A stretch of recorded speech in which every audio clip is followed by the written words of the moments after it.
Okay, now let's see a little bit of theory before we do more exercises. Let's see something that we call dot product, or what we can also say as scalar. Let's put it a little bit down here. Scalar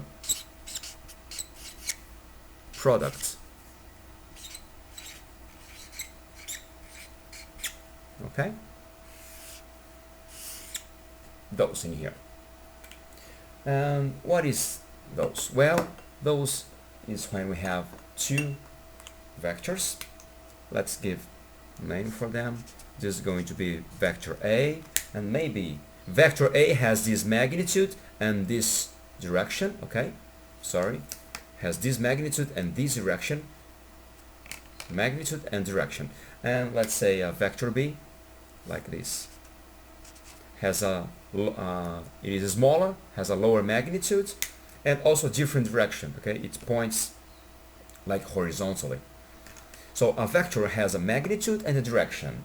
And the interesting thing is that when we do a dot or a scalar b, we have in the end, we say a dot b or just a scalar b, and the end, it is just a scalar. It's not a vector anymore. That is what is different. But don't put the cross in here, okay? Because if you put a cross, it is going to be something different, okay? This is, if you just put the cross A cross B, it is going to be cross product. It's something different, okay? Don't do it. We're going to see in another video, but so far let's just call the dot product. That's why we have this dot in here. And let's just describe A, okay? Vector A. Vector A, it is going to be like AX, AY, AZ, okay? And now let's just describe B. B is the black one.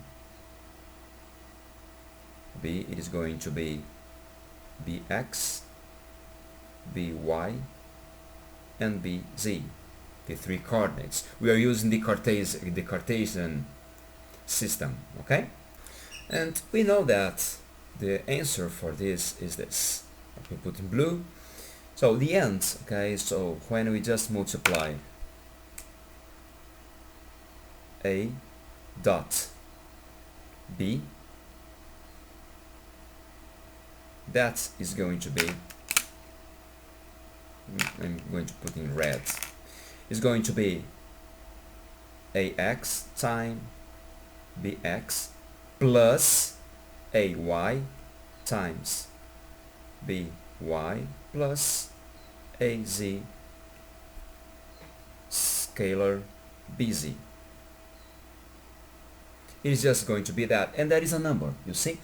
And if you ask why we are not multiplying just when we are adding and subtracting each one to each other, like actually when you are making the dot products, we are going to multiply AX times BX, AX times BY, AX times BZ, AY times this, that, AZ times BX, BY, BZ. We are going to do all that, but the problem is that, not the problem, the issue is that when we are making dot products, when the vectors, they are 90 degrees, the dot product is going to be 0. We're going to see later, okay, in a few seconds, minutes, I'm going to show you the formula. But in the end, what you have to know is, in the end, that is how we calculate, okay, the dot product. So this is the formula to calculate the dot products. Okay, you just multiply those two, and those two. It's very simple. And I'm just going to put a side notation here. If we just write A times B, okay, this is something different, okay. This we call, this is a cross product, and What I mean is this is not dot product. So don't use this symbol in here, okay? So I'm going to put a big red cross over it, okay? That's why we call a dot product. It has to be a dot, okay? Because we have something different, and this is cross products. This is something totally different, okay? Now when you multiply ax times by, it's not going to be 0 anymore. It's something totally different. We are not going to get in details with that, but please just don't write. Because when you just are doing math, ordinary math, the dot and the cross, it is the same, but in here it is totally different. Okay, now let's see some properties.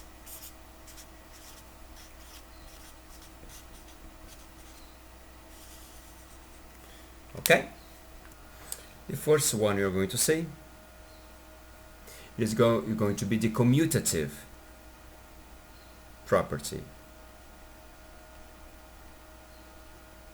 And the commutative states that if we have A dot B, this is going to be the same as B dot A. Okay?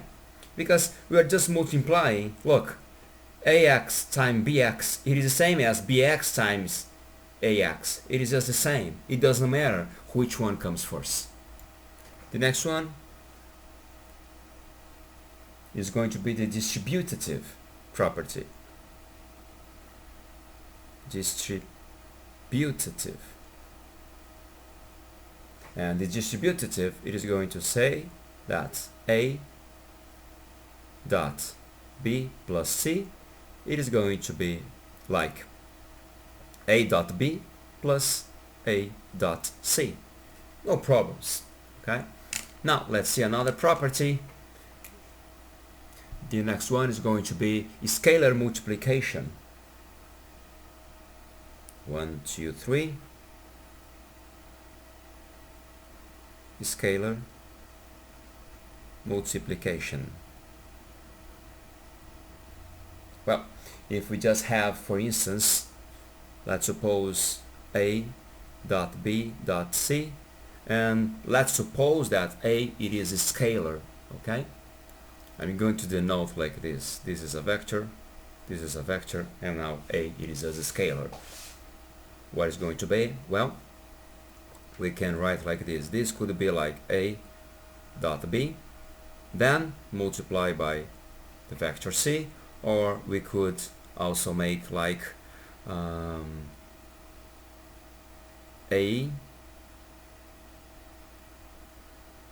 times, we just multiply those two vectors and then multiply by A, or we might just make like this. The C is alone, the A is alone, now B is going to be alone. A times C. Okay? This is a scalar multiplication. It doesn't matter the order we are going to use, okay? The brackets we can put anywhere and anyhow. It's not going to change anything. We have another property. Multiplication by 0.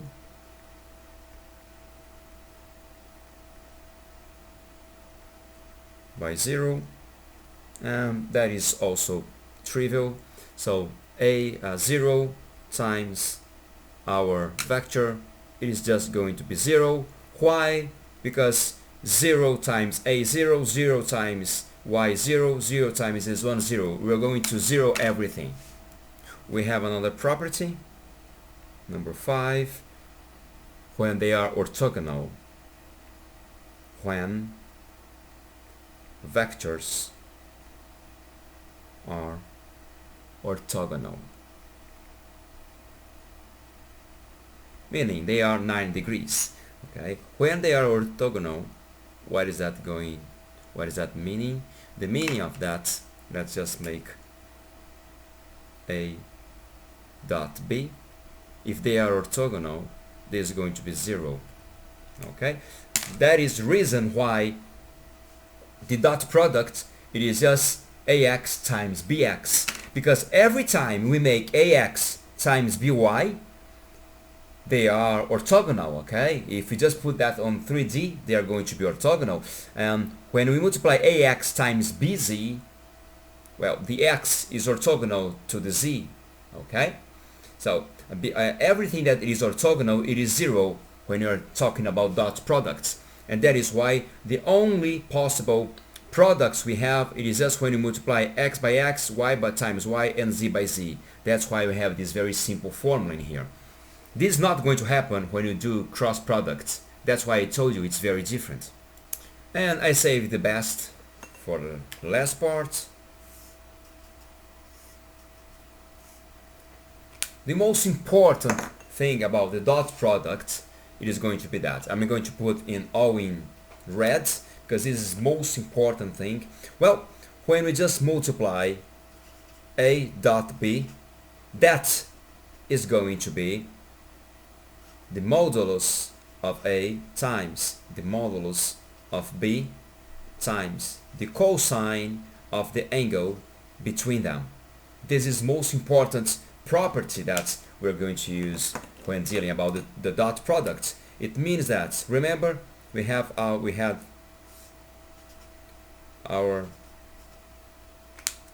initial vectors in here, a and then b. Well, of course, we're going to have an angle between them. Let's call this alpha. And when you just have this vector, and that angle, everything is solved. They are related to each other by this equation. So let's put it in another way. Let's suppose we are trying to find the angle between those two vectors. So the cosine of that angle between them, it is just going to be the dot product divided by the product of their modulus. Okay? And if you remember, what is the modulus of any vector? Well, let's put for b in here. Modulus of b, it is just going to be the square root of bx squared plus by squared plus bz squared. It's very simple, okay? Now let's go for vector a. What is modulus for this vector? The magnitude, okay? How can we get the magnitude of vector a? Again, this is vector a, okay? It is just the components on the x direction squared plus the components on the y direction squared plus the this is a again, okay? Plus the components of the z direction squared. And this is the most important part why we have dot products, because as long as we have this side, and this angle, we just can calculate the angle between them. And now with that formula we can understand property number 5. When vectors are orthogonal, meaning when they are like this, okay, 9 degrees, the dot product between them, it is going to be this magnitude times this magnitude times the cosine of the angle between them. But what is cosine of 9 degrees? It is 0, isn't it? And that is why the a times b, it is 0. Why? Because alpha, let's put it like this. This is true because alpha, it is going to be 9 degrees, okay? And alpha, it is just, let's suppose this is a, this is b, and it's a right angle between them.